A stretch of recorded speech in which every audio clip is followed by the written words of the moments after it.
yesterday we saw some major changes. And they're not playing their part. Morale's gotta be down for them. I'm pretty happy right now.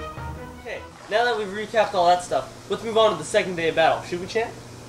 I think we shall. Okay then. So, looks like the Union troops are still defending their post, although they are making some good headway against Confederate troops at this point. Yeah, this is true. They really started, advancing upon the Confederates. Oh man, if I was one of them Confederate boys, I'd be scared. I think Beauregard is just starting to realize that they have way more troops than he thought they did. Oh, man, they got more forces than us. Yeah, you really gotta wonder what would happen if Johnson hadn't died. I mean, you think he could have handled this battle a little bit better? I don't know. Johnson was a good fighter, but also going in preempting like that could have been seen as a disadvantage as well. Yeah, I don't know. It does seem Beauregard is a little... I don't know how to say this on television, but he's a bit of a pansy. I mean, personally, I'd be taking a more aggressive approach right now. But how is he supposed to take a more aggressive approach when they're just sufficiently outnumbered? Like, that is true. I don't know. Preemptive attack might have worked. But anyways, Union really is pushing hard. Confederates starting to fall back. Although I have to say there are some Confederate MPPs that are holding off Grant's forces for now on Pittsburgh Lansing. This is true. We have a couple small platoons of Confederate soldiers holding off the Union advance. They should give them just enough time to retreat back to the train yard for sure. Yeah. So is that going to go down as your vote for MVP of the day? Definitely. I mean, out of casualties, they're not going to win the battle at this point. But they're holding off casualties for the South, and that should be stated as definitely that they're MVPs. Well, I had to go against you here, but Don Carlos Buell, the non-Mexican, man, he really helped out the Unions here. I mean, the victory the Union's about to have would not have been possible whatsoever without Don Carlos Buell. So he personally goes down with my vote for today's MVP. I suppose. Well, looks like we have conflicting opinions on this one, but altogether, I think we have to call this a Union victory for sure. Yeah, that's for sure. And I don't know how it's going to play out. Confederate looks like they just pulled back to Corinth, Mississippi. So, never know. So want to tally it? First day goes to the South? First day definitely does. I mean, the South, really what you have here is you got the South starting out down a few miles outside of Corinth, pushing up through Shiloh, the Church of Shiloh, following some railroad tracks up, just totally pushed Union forces back. Overnight, we got Pittsburgh landing. Don Carlos Buell comes in. And then basically the Union just destroys the Union destroys. They push back down southwards, drive the Confederate forces into Corinth, Mississippi, resulting in overall a Union victory. Though it'll be interesting to see how this does play out in the next few days. I wonder, Grant's probably going to want to push forward and take out Corinth, Mississippi, try and, stop the Confederates altogether there. Well, I have to say, we're not fortune tellers over here. I mean, we got paper on our desk, not crystal balls, so... This is true. We'll just have to wait and see what happens. Alright. Hey, tired of the same old hardtack? Stop having boring hardtack. Get JR's hardtack. Hardtack that makes you a man. With JR hardtack, you'll fight the entire Confederate army by yourself and win. It's hardtack for winners. You know who eats this hardtack? Muhammad Ali, that's who. You know what Muhammad Ali did? He won everything. He just won life. That's what will happen to you too with JR's hardtack.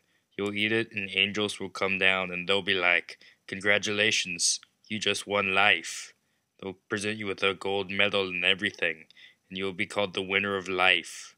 In fact, JR's hardtack is so good, that title won't even sound like a lame one. Everyone will want to be the winner of life. You'll defeat all your enemies, including John Wilkes Booth and Lee Harvey Oswald. That's right, you will save Lincoln and Kennedy, and even Garfield if you so choose. See that? That's you. Winning. Stop not winning at hardtack. Stop not winning at life. Get JR hardtack. So awesome, we made up a completely senseless acronym for it. And welcome back to the Hot Tip History Hour, here with our dog and Champ. Sup? Today we'll be exploring the events that transpired after the Battle of Shiloh, won't we, Champ? Yeah. Can we try and conclude the battle? Give a little bit of the impact, or the legacy, if you will, of the battle. Main points. Let's see. Confederates, pissed and sad. I mean, they lost Johnson. Good guy. They'll miss We'll miss him too. I have to say, for the Union, I'm going to agree with Will, where they're also pissed and sad. But in terms of troops, they're a little bit more uppity. I mean, they won the battle, it's always a victory, but there are so many deaths in this war that neither side really won this battle all out. I mean, it was really a turning point in the war. It really was. It was like something out of a Tarantino film. But you know, it wasn't just, like, first off, the deaths really did demoralize the public. They made the public realize that this is going to be a bloody war from henceforth. But it also really kind of impacted the South. A lot of weapons and ammunition were used, and the South just didn't really have that many to begin with. Also, the South lost crucial supply lines they needed to keep the war effort going. This is true. I mean, Shiloh happened right around the epicenter of some large train tracks. All those pretty much got torn down or became unsafe for further use. Yeah. In conclusion, probably the biggest thing to take away from this battle was simply that it was the first battle where all these deaths occurred. I mean, casualties on both sides were just staggering at this point. That, and Lincoln did start to doubt Grant's ability to win battles effectively with as few casualties as possible. Yes, for sure. Now, in conclusion, battle was bloody. A Southern general died. Loss of strategic resources. That's a good amount. Yeah, I think you pretty much covered it there. Awesome. So, okay, peeps, we out of this bitch right now. Yeah. See y'all from the Hot Tub History Hour here from Spring Break, Boise, Idaho. Alright, peace out, my fools. Yep, this is Owl Dog and Champ signing out.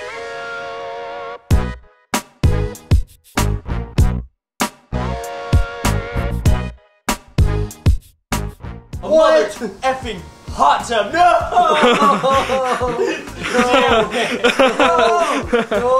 No! Okay. And now there's a dog. The ink's not bleeding through. Watch this. Stop! What? Come on. I don't know. I will. We definitely saw how this turning point in the Civil War being Sound like a dying child. okay for all our fans who missed the first day. We're gonna do a quick recap of what happened. Dylan, you fucker. We were recording. But I think that there is rumors that they are receiving reinforcements, although that has not been completely, how you say, affirmed yet. I thought we just affirmed that. I suppose we did, didn't we? Interesting. He's like, what the fuck? That was on camera, you know. God damn it. Guys, Quiet. shut up! Hey, we're recording. Sleep deprivation Yeah. and sugar. I only went into the tropics. I ate a lot of Yeah, see, I only ate the M&M's though. And welcome back to the Hot Tub History Hour. Start over. Okay, now we're here today with the conclusion of the Hot Tub History Hour. Here with Remdog, and I fucked up this. Okay, I'm gonna start it off. No, I'm starting it out. I last- get this right. It's like a hot tub time machine, except you don't go back in time. Welcome back to the conclusion of the Hot Tub History Hour. Here with R-Dog and Champ. Sup? Today we'll be exploring the events that transpired after the Battle of Shiloh. One being the death of... wait, no. Can I? And I was not looking at the camera for any of that.